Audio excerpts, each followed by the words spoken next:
To GS में आपका स्वागत है। आज ज्योग्राफी का एक महत्वपूर्ण टॉपिक ब्रह्मांड अर्थात कॉस्मोलॉजी के अंतर्गत सौर मंडल, सोलर सिस्टम और बुध ग्रह को डीप में बता चुके हैं, जिसका लिंक डिस्क्रिप्शन में दे देंगे, आप वहां जाकर देख सकते हैं। आज का टॉपिक होगा सौर मंडल का दूसरा ग्रह जो सूर्य के दूरी के क्रम में शुक्र, जिसे वीनस कहा जाता है, यह पृथ्वी का जुड़वा वाहन। तो शुक्र ग्रह को डीप में समझने का प्रयास कीजिए, क्योंकि इसके फैक्ट्स को कॉन्सेप्ट के आधार पर बताएंगे और लास्ट में शुक्र ग्रह से संबंधित जितने भी एग्जाम्स में प्रश्न पूछे गए हैं उन सभी महत्वपूर्ण प्रश्नों को एमसीक्यू के आधार पर विश्लेषण करेंगे।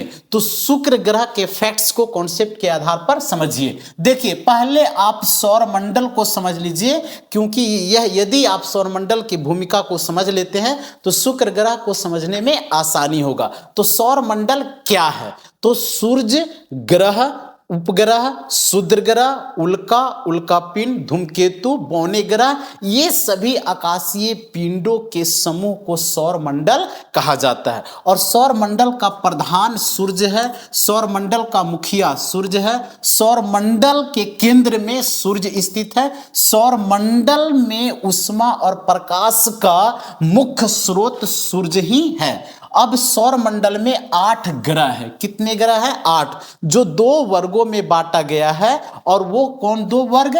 तो एक है ठोसीय ग्रह और दूसरा है गैसीय ग्रह। तो ठोसीय ग्रह, इसी को पार्थिव ग्रह भी कहा जाता है। क्या कहा जाता है? पार्थिव ग्रह, या इसी को आंतरिक ग्रह कहा जाता है। आंतरिक ग्रह या ठोसीय ग्रह भी कहा जाता है। ठोसीय, ठीक है। तो ठोसीय ग्रह कहिए, पार्थिव ग्रह, आंतरिक ग्रह, ये ग्रहों की संख्या कितना है? 4। और वो 4 कौन कौन ग्रह है? तो बुध, शुक्र, पृथ्वी, मंगल। और ये ठोस अवस्था में है, गैसीय अवस्था में नहीं है, ठीक है। और ये 4 जो ग्रह है ये बाह्य ग्रह है।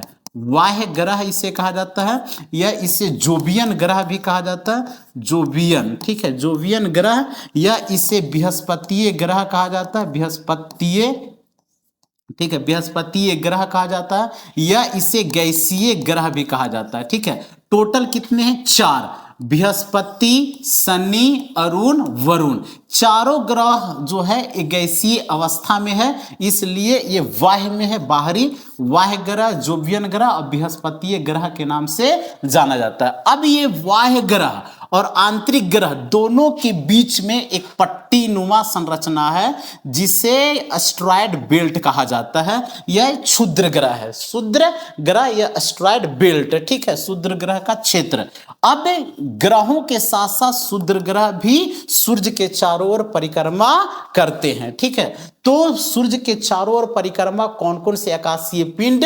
तो ग्रह, ग्रहों का उपग्रह, उपग्रह ग्रह के चारों ओर परिक्रमा करते हुए सूर्य के भी चारों ओर परिक्रमा करते हैं। क्षुद्र ग्रह भी, बौने ग्रह भी, सब सूर्य के चारों ओर परिक्रमा करते हैं। तो ये जो सौर मंडल है, सौर मंडल कौन से आकाश गंगा में स्थित है? तो दुध मेखला नामक आकाश गंगा के मध्यवर्ती भुजा में या ओरायन भुजा में हमारा सौर मंडल स्थित है। दुध मेखला आकाश गंगा को मिल्की वे या मंदाकिनी आकाश गंगा के नाम से जाना जाता है, ये ध्यान दीजिएगा। अब शुक्र ग्रह को बेसिक से समझने का प्रयास कीजिए। देखिए, इसका कह रहा स्थिति, शुक्र ग्रह का स्थिति। तो शुक्र सूर्य से दूसरा ग्रह है। तो सूर्य से दूरी के क्रम में दूसरा ग्रह जो है वो कौन है? तो सूर्य से दूरी के क्रम में दूसरा ग्रह है शुक्र ग्रह। पहला बुध यानी मरकरी, दूसरा वीनस, तीसरा अर्थ, चौथा मार्स। और ये जो चारों ग्रह है ये ठोस अवस्था में है, और ये 4 ग्रह गैसीय अवस्था में है। और दोनों के बीच यानी मंगल और बृहस्पति के बीच क्षुद्र ग्रह है, जिसे एस्टेरॉयड बेल्ट कहा जाता है। क्लियर है? सूर्य से दूरी लगभग 108 मिलियन किलोमीटर है। अब देखिए, शुक्र का सूर्य से दूरी, यहां पे ध्यान दीजिएगा। तो सूर्य से दूरी कह रहा है किस ग्रह का? तो शुक्र ग्रह का। तो ये है 10 करोड़ 80 लाख किलोमीटर दूरी है। सूर्य से शुक्र ग्रह की जो दूरी है, औसत दूरी 10 करोड़ 80 लाख लगभग किलोमीटर दूरी है। जैसे सूर्य से पृथ्वी की जो दूरी है वो है 14 करोड़ 96 लाख किलोमीटर। औसत दूरी है 14 करोड़ 96 लाख किलोमीटर सूर्य से पृथ्वी की दूरी। उसी प्रकार सूर्य से शुक्र की जो दूरी है वो 10 करोड़ 80 लाख लगभग किलोमीटर है। परिक्रमा काल, किसका परिक्रमा काल? तो शुक्र का परिक्रमा काल। अब यहाँ पे समझने के लिए बहुत महत्वपूर्ण फैक्ट ये है कि देखिए 8 ग्रह है, ग्रहों की कुल संख्या कितना? 8 ग्रह में 2 ग्रह ऐसे हैं जो पूर्व से पश्चिम की ओर परिक्रमा सूर्य के चारों ओर करती है। तो 2 ग्रह कौन?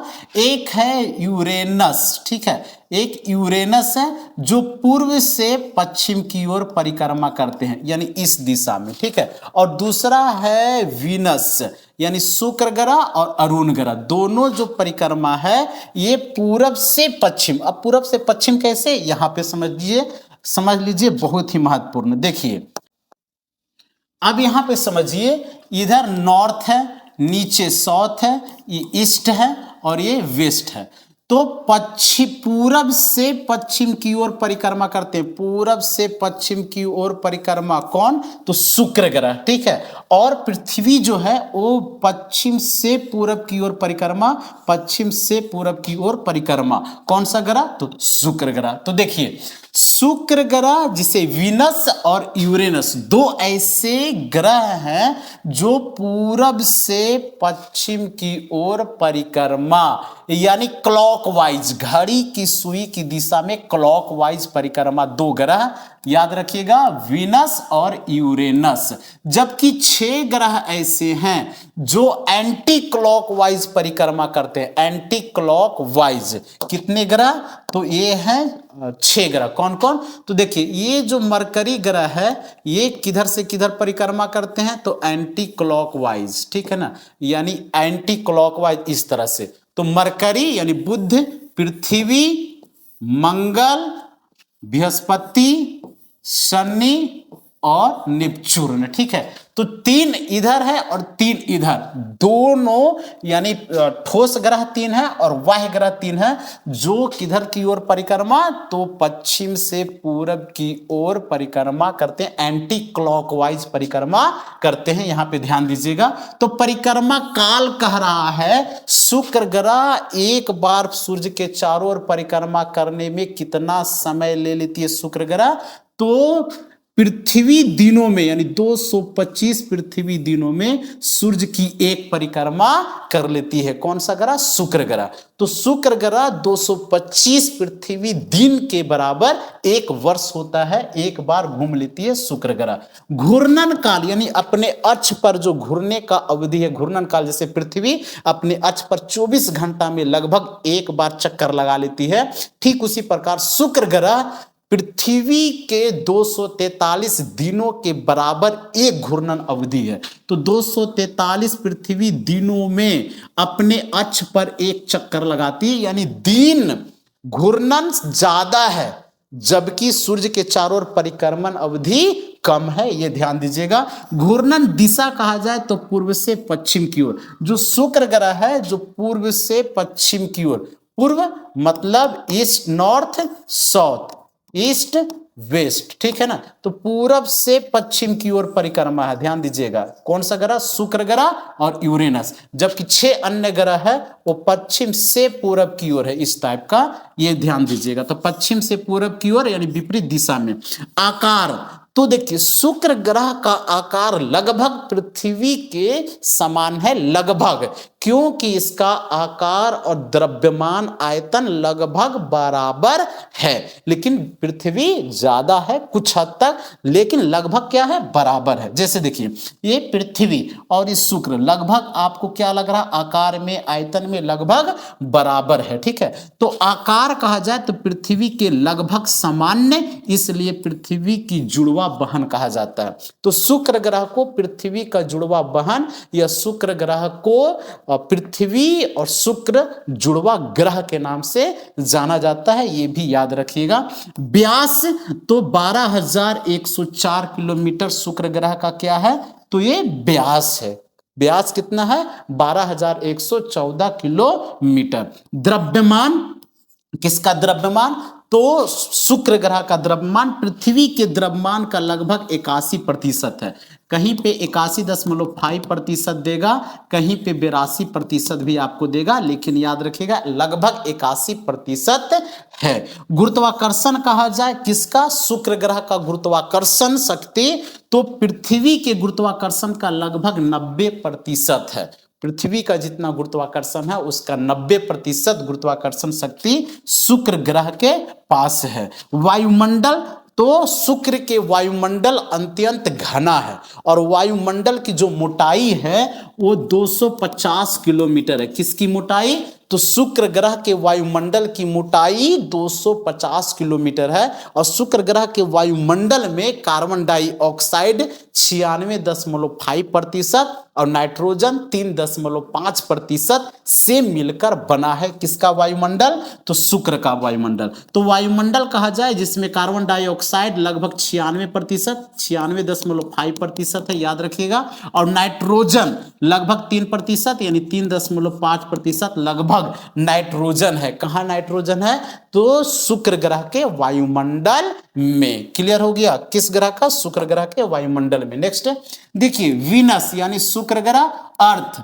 यानी पृथ्वी, ठीक है। अब ये दोनों को ध्यान दीजिए, दोनों को जुड़वा वाहन कहा जाता है, जुड़वा ग्रह कहा जाता है, इससे हल्का सा ज्यादा बड़ा, लेकिन जुड़वा वाहन होते हुए इसका वातावरण अलग है और इसका वातावरण अलग है। यहाँ पे तापमान 400 लगभग 64 डिग्री सेल्सियस पहुंच जाता है और दिन का, और यहाँ पे जो तापमान है वो लगभग 48 डिग्री 48 47 50 डिग्री आसपास रहता है पृथ्वी पर, ठीक है, दिन का।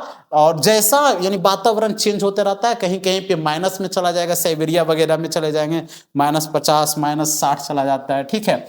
तो इस तरह का, तो लेकिन यहाँ पे सर्वाइवल है, यहाँ पे जीवन का वास है, लेकिन यहाँ पे संभव नहीं है क्योंकि इसके वायुमंडल भी सबसे घना है, कार्बन डाइऑक्साइड से बना है लगभग 96.5%, और जो नाइट्रोजन है ये बना है कितना, तो 3.5% से बना है पूरा वायुमंडल। और यहाँ पे सबसे ज्यादा ग्रीन हाउस गैस सबसे ज्यादा प्रभाव, क्योंकि यहाँ पे कार्बन डाइऑक्साइड है, ठीक है। बादल कहा जाए तो सल्फ्यूरिक अम्ल। अब यहाँ पे समझिए, जो शुक्र ग्रह का जो बादल है उसमें सल्फ्यूरिक अम्ल के घने बादल है। किसका, तो सल्फ्यूरिक अम्ल के घने बादल है। ये कितने एग्जाम्स में पूछा गया है, ठीक है, ध्यान दीजिए। देखिए यहाँ पे सल्फ्यूरिक अम्ल के घने बादल है, ठीक है ना, कैसा घने बादल, किसका, तो शुक्र ग्रह के सल्फ्यूरिक जो अम्ल का वर्षा भी होती है और सल्फर डाइऑक्साइड भी यहाँ पे पाया जाता है शुक्र ग्रह के वायुमंडल में। क्या पाया जाता है, तो सल्फर डाइऑक्साइड, ठीक है। औसत तापमान कहा जाए किसका, शुक्र ग्रह का औसत तापमान तो 462 डिग्री सेल्सियस, कहीं पे 464 डिग्री सेल्सियस भी देगा, बहुत महत्वपूर्ण है। किसका तापमान, शुक्र ग्रह का तापमान, इसलिए सौर मंडल का सबसे गर्म ग्रह है। तो सौर मंडल में 8 ग्रह है और 8 में सबसे ज्यादा गर्म शुक्र ग्रह है, बुध ग्रह नहीं है। सूर्य का सबसे निकट है बुध ग्रह, लेकिन बुध ग्रह के वायुमंडल नहीं है, नगण्य है। जिस तरह पृथ्वी का वायुमंडल में एक्सोस्फीयर है, बहिर्मंडल है जहां पे हाइड्रोजन नाइट्रोजन है, पतला वायुमंडल है, उसी प्रकार बुध पर वायुमंडल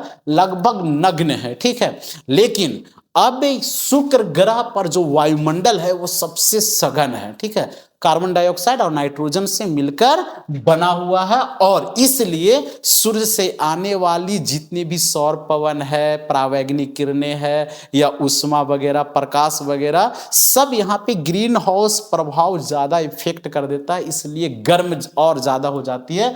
तो तापमान पहुंच जाता है 464 डिग्री सेल्सियस, जबकि बुध पर तापमान जो है वो 430 डिग्री सेल्सियस है और शुक्र पर तापमान 464 डिग्री सेल्सियस है। इसलिए सौर मंडल का सबसे गर्म ग्रह कौन है, तो शुक्र ग्रह है, सौर मंडल का सबसे गर्म ग्रह।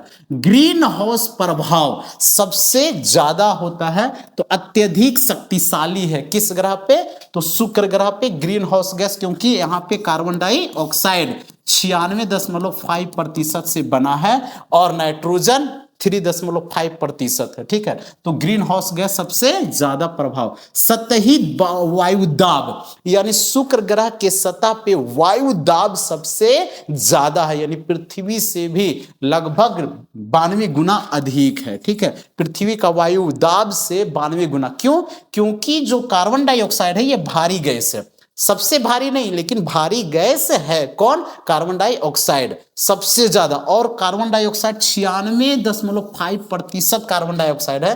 तो ये दबाव जो है ज्यादा हो जाता है। यदि कोई जीव जंतु या मनुष्य को शुक्र ग्रह के सतह पे लाया जाए, रखा जाए, तो वायु दाब के कारण ही चिपक जाएगा। ठीक है, लेकिन गर्मी यानी तापमान तो है ही है, वायु दाब के कारण चिपक जाएगा, ऐसा हो सकता है। ठीक है, यानी धीरे धीरे सतह पे दब जाएगा।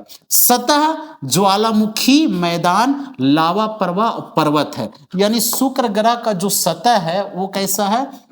तो ज्वालामुखी प्रभाव और लावा के द्वारा पर्वतनुमा संरचना बना हुआ है, और इसलिए वायुमंडल घना है, तो सूर्य का प्रकाश भी सतह तक नहीं आ पाती है, बहुत मुश्किल से आ पाती है। जिस प्रकार भारतीय क्षेत्र में दिसंबर जनवरी माह में कोहरा हो जाता है, कुहासा हो जाता है और सूर्य का प्रकाश नहीं आ पाता है, उसी तरह का वातावरण शुक्र ग्रह के वायुमंडल में उसके सतह के आसपास बना रहता है।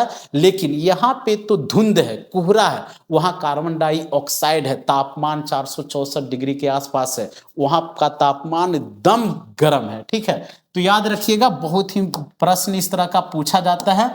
नेक्स्ट, जल, यानी जो जल है, मुक्त जल का अभाव है, यानी वहां पे पानी का अभाव है, क्योंकि तापमान जो है वो 464 डिग्री के आसपास है, और केवल वहां वाष्प के अंश है, यानी जो सल्फ्यूरिक वर्षा होती है अम्ल के द्वारा वही। लेकिन सल्फ्यूरिक वर्षा भी सतह पे नहीं गिर पाती है, क्योंकि लगभग सतह से 30-40 किलोमीटर के आसपास ही जब गिरती है तो वहीं पे सूख जाती है, क्योंकि तापमान बहुत ज्यादा है।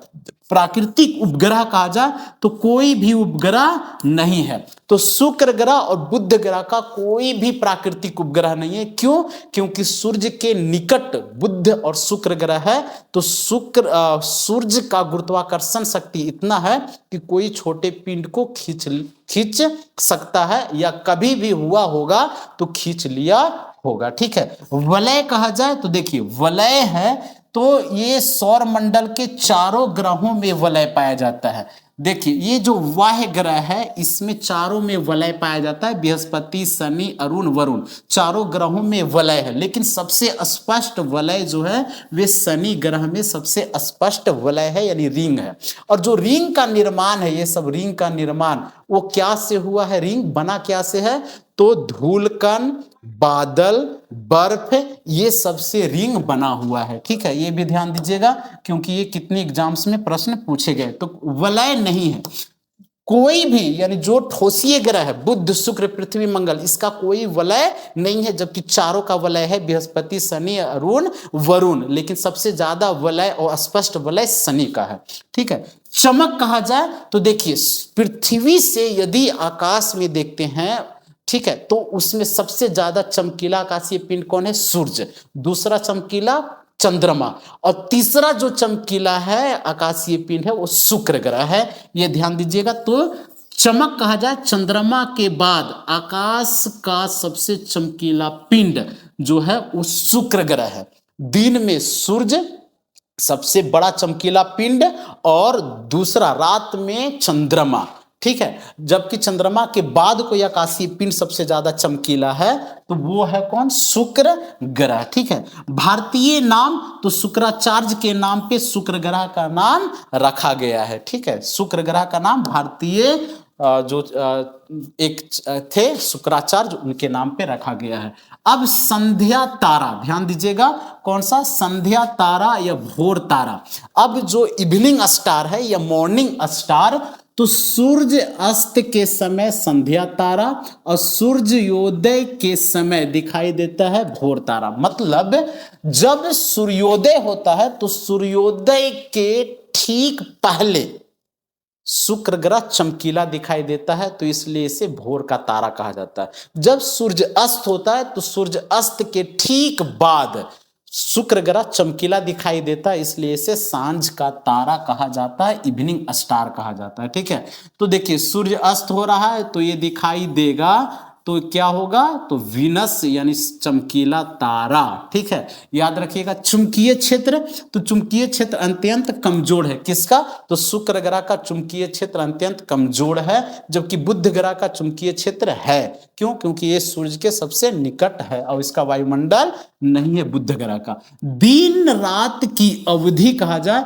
तो दिन यानी शुक्र का एक दिन पृथ्वी का 243 दिनों के बराबर है, और एक वर्ष यानी शुक्र का एक वर्ष पृथ्वी का 225 दिनों के बराबर है, अर्थात दिन ज्यादा है, घूर्णन अवधि ज्यादा है और परिक्रमण अवधि कम है। जीवन की संभावना अत्यधिक तापमान और दाब के कारण असंभव, यानी शुक्र ग्रह पर जीवन की संभावना नहीं है। क्यों नहीं, क्योंकि वायुदाब इतना है, कार्बन डाइऑक्साइड 96.5% है और वो भारी है, तो उसका दबाव ज्यादा है, कोई जीव जंतु नहीं सह पाएगा। ठीक है, दब जाएगा, चपटा हो जाएगा। ठीक है, और दूसरा तापमान अत्यधिक है, शुक्र ग्रह पे तापमान 465 डिग्री सेल्सियस है। ठीक है, कहीं पे 464 डिग्री सेल्सियस भी देगा। प्रमुख अंतरिक्ष मिशन, तो शुक्र ग्रह पर अंतरराष्ट्रीय समुदाय के द्वारा अमेरिका के नासा, रूस, जापान ये सब मिशन भेजे। कहां भेजे, तो शुक्र ग्रह पर। अब शुक्र ग्रह पर वेनेरा, याद रखिएगा वेनेरा, वेनेरा यानी रूसी भाषा में वेनेरा का अर्थ होता है शुक्र, तो वेनेरा मिशन चलाया गया रूस के द्वारा। मेगेलैन मिशन चलाया गया अमेरिका के नासा एजेंसी के द्वारा, और अकास्टसुकी, ठीक है ना, या अकास्टसुकी, ठीक है, ये चलाया गया किसके, जापान के द्वारा। तो ये तीन प्रमुख मिशन है जो शुक्र ग्रह, जैसे भारत के द्वारा मंगल मिशन, तो उसी प्रकार से जापान अकात्सुकी, नासा मेगेलैन और रूस के द्वारा वेनेरा चलाया गया। सबसे गर्म ग्रह, तो शुक्र सूर्य के सबसे निकट ना होने पर भी, ठीक है ना, शुक्र जो है वो बुध से अधिक गर्म है। अब यहां पे समझिए सौर मंडल का सबसे निकट, सूर्य के निकट ग्रह कौन है, तो सौर मंडल का सबसे निकट है सूर्य का जो निकटवर्ती ग्रह है वो है मरकरी, बुध, वो है मरकरी कौन, बुध। अब दूसरा निकटवर्ती ग्रह है शुक्र, लेकिन सबसे ज्यादा गर्म शुक्र है। क्यों, क्योंकि इसके वायुमंडल में कार्बन डाइऑक्साइड की मात्रा 96.5% है, कुल वायु का 96.5% कार्बन डाइऑक्साइड है। तो जितनी भी सूर्य से आने वाली परावैंगनिक किरणें या अन्य उष्मा प्रकाश वगैरह सबको अवशोषित कर लेते हैं, ग्रीन हाउस गैस प्रभाव ज्यादा होता है, इसलिए और ज्यादा हो जाता है। तो बुध पर तापमान 430 डिग्री सेल्सियस है, ठीक है, जबकि शुक्र पर तापमान 464 डिग्री सेल्सियस है, इसलिए सबसे ज्यादा गर्म ग्रह किसे कहा जाता है, शुक्र का, और चमकीला ग्रह शुक्र को ही कहा जाता है। ये ध्यान दीजिएगा क्योंकि यहां से प्रश्न पूछे गए हैं। नेक्स्ट, सूर्य की विपरीत दिशा में घूर्णन, ठीक है, शुक्र का सूर्य पश्चिम से उगता और पूर्व में अस्त होता है। देखिए ये घूर्णन है, अन्य ग्रहों की अपेक्षा शुक्र और अरुण का विपरीत है, ठीक है, यानी क्लॉक वाइज घूमती है, जबकि 6 अन्य ग्रह जो है वो एंटी क्लॉक वाइज घूमती है, ठीक है, घूमते हैं। अब यहां पे ध्यान दीजिए, जो सूर्य की विपरीत दिशा में घूर्णन, यानी जो सूर्य है, मान लेते हैं ये सूर्य है, तो इसके ठीक पूरब से पश्चिम की ओर परिक्रमा करने वाले शुक्र ग्रह है और अरुण, जबकि जो 6 अन्य ग्रह है जो इस तरह से परिक्रमा यानी पश्चिम से पूरब की ओर परिक्रमा करते हैं, ठीक है। तो इसलिए शुक्र का सूर्य पश्चिम में उगता है, शुक्र और अरुण पश्चिम में उगता है और पूरब में डूबता है, ठीक है। मोटा वायुमंडल, तो देख शुक्र का वायुमंडल जो है वो मोटा है और कार्बन डाइऑक्साइड से और नाइट्रोजन से बना हुआ, और इसकी मोटाई 250 किलोमीटर है। शुक्र का वायुमंडल की मोटाई लगभग 250 किलोमीटर है और इतना सघन कि सूर्य का प्रकाश सतह तक मुश्किल से पहुंचता है, यानी बहुत मुश्किल से सूर्य का प्रकाश सतह पे पहुंच पाता है, क्योंकि इसका वायुमंडल सघन है। मोटाई ज्यादा है, कार्बन डाइऑक्साइड से बना है, नाइट्रोजन से बना है, तापमान अधिक है, बहुत यानी सघन से, यानी इसका जो वायुमंडल है ये बहुत ही सघन से, इसलिए सूर्य का प्रकाश बहुत मुश्किल से पहुंचता है। वर्ष छोटा और दिन बड़ा, शुक्र पर एक वर्ष 225 दिन और इसके एक दिन 243 दिन से छोटा है। ये ध्यान दीजिएगा, जो शुक्र पर जो दिन है वो पृथ्वी के 243 दिनों के बराबर है, और जो परिक्रमण अवधि है यानी वर्ष है वो 225 है। ये अनोखा है, दिन बहुत बड़ा, वर्ष छोटा हो जाता है शुक्र ग्रह पर। ठीक है, नेक्स्ट आगे, रडार से अध्ययन। अब शुक्र ग्रह का जो सतह का अध्ययन करना है तो कोई भी दूरबीन वगैरह से संभव नहीं है, रडार से अध्ययन किया जा सकता है। क्यों? क्योंकि इसका वायुमंडल ही सघन है।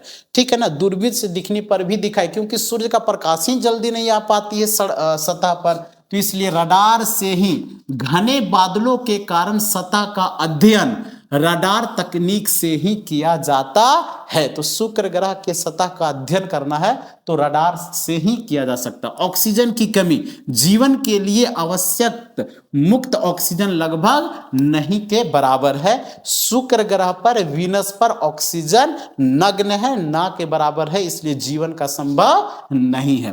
पृथ्वी जैसा परंतु विषैला। अब पृथ्वी जैसा आकार, द्रव्यमान सब है, लेकिन वहां तापमान अधिक है, सल्फ्यूरिक वर्षा भी होती है, कार्बन डाइऑक्साइड नाइट्रोजन का घना बादल भी है। ठीक है, तो इससे जीवन और वायु दाब भी अधिक है, जिसके कारण जीवन संभव नहीं है और पृथ्वी जैसा विषैला बन जाता है, क्योंकि परावैंगनी विकिरणें आ जाती है। आकार, द्रव्यमान पृथ्वी जैसा, यानी आकार और द्रव्यमान दोनों आधार पे पृथ्वी जैसा है, पर वातावरण अत्यंत विषैला है। यानी जो शुक्र ग्रह का वातावरण है वो अत्यंत विषैला है, ऐसे वातावरण में जीवन का संभव नहीं है। और सूर्य का प्रकाश भी जो आता है वो बहुत मुश्किल से आता है, क्योंकि इसका वायुमंडल कार्बन डाइऑक्साइड से बना है 96.5%, और नाइट्रोजन जो है ये है आपको 3.5%। ठीक है, गंधक वर्षा यानी सल्फ्यूरिक अम्ल का वर्षा भी होता है। कहां? तो शुक्र ग्रह पर। ठीक है, तो ऊपरी वायुमंडल में सल्फ्यूरिक अम्ल की वर्षा होती है, यानी ऊपर के वायुमंडल में वायु सतह से लगभग 200-150 किलोमीटर की ऊंचाई से वर्षा प्रारंभ होती है, सल्फ्यूरिक वर्षा। लेकिन ये जब बूंदे सतह से 30 से 40 किलोमीटर की ऊंचाई पर ये बूंदे सूख जाती है। क्यों? क्योंकि इसका तापमान जो है अत्यधिक है, जिसके कारण सतह पे नहीं गिर पाती है, अम्लीय वर्षा नहीं गिर पाती है। ठीक है, ये ध्यान दीजिएगा। तो सल्फ्यूरिक अम्ल वर्षा किस ग्रह पे? तो शुक्र ग्रह पे होता है। भविष्य की चेतावनी, शुक्र का अध्ययन पृथ्वी पर संभावित ग्रीन हाउस संकट समझने में सहायक। अब ध्यान से समझिए, जो शुक्र ग्रह का सतह का अध्ययन यदि किया जाए तो पृथ्वी को भी सीखा जा सकता है उसके अध्ययन से, क्योंकि वहां पे carbon dioxide green house gas बढ़ा हुआ है। यदि जिस तरह से दिल्ली या आसपास में पॉल्यूशन बढ़ रहा है, कार्बन डाइऑक्साइड, कार्बन मोनोऑक्साइड, ये सब, तो धीरे धीरे तापमान बढ़ेगा, ग्रीन हाउस गैस इस पे और ज्यादा प्रभाव होगा, तो बहुत सारे परिवर्तन लाएगा और इसके कारण पृथ्वी पर हानि होगी। ठीक है, तो शुक्र ग्रह का पलायन वेग देखिए, शुक्र ग्रह का जो पलायन वेग है वो 10.36 किलोमीटर प्रति सेकेंड है, जबकि पृथ्वी का पलायन वेग 11.2 किलोमीटर प्रति सेकेंड है। ये कई एग्जाम्स में पूछा गया है। तो शुक्र ग्रह का पलायन वेग 10.36 किलोमीटर प्रति सेकेंड है, याद रखिएगा। और ये शुक्र ग्रह का, पृथ्वी का 11.2 किलोमीटर प्रति सेकेंड है। पर्याप्त पलायन वेग शुक्र का वायुमंडल अत्यंत घना बना रहता है। यानी देखिए शुक्र का जो वायुमंडल है वो बहुत घना है, क्योंकि कार्बन डाइऑक्साइड जो सतह के आसपास सबसे ज्यादा है, क्योंकि ये भारी गैस है, लेकिन सबसे भारी गैस नहीं है, लेकिन भारी है। शुक्र का परिक्रमण वेग, यानी जो परिक्रमण वेग है, सूर्य है और इसके चारों ओर जो परिक्रमण वेग है वो कैसा है, तो वो है 35 किलोमीटर प्रति सेकेंड के गति से परिक्रमा करती है। तो 35 किलोमीटर प्रति सेकेंड की गति से परिक्रमा कर रही है कौन सा ग्रह, तो शुक्र ग्रह। किसके चारों ओर, तो सूर्य के चारों ओर। ठीक है, अब यहाँ पे देखिए ये सूर्य है, ये कौन सा है, सूर्य। और सूर्य के सबसे निकट है बुध ग्रह जिसे मरकरी कहा जाता है, और दूसरा निकट है ये ग्रह है शुक्र ग्रह जिसे वीनस, और तीसरा निकटवर्ती है अर्थ जिसे पृथ्वी, और चौथा निकटवर्ती है मार्स जिसे मंगल कहा जाता है। अब सूर्य के चारों ओर एक परिक्रमा करने में बुध को 88 दिन लगता है, जबकि शुक्र को 224.7 दिन, लगभग 225 दिन लगता है। ठीक है, और पृथ्वी को 365 दिन और मंगल को 687 दिन समय लगता है एक वर्ष।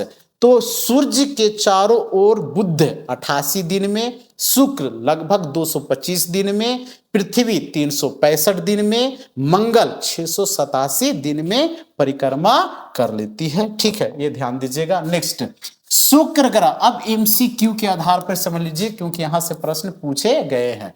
पहला प्रश्न है, शुक्र ग्रह सूर्य से दूरी के क्रम में कौन सा ग्रह है, तो शुक्र ग्रह सूर्य से दूरी के क्रम में कौन सा ग्रह है, तो पहला ग्रह बुध का आता है, याद रखिएगा बुध।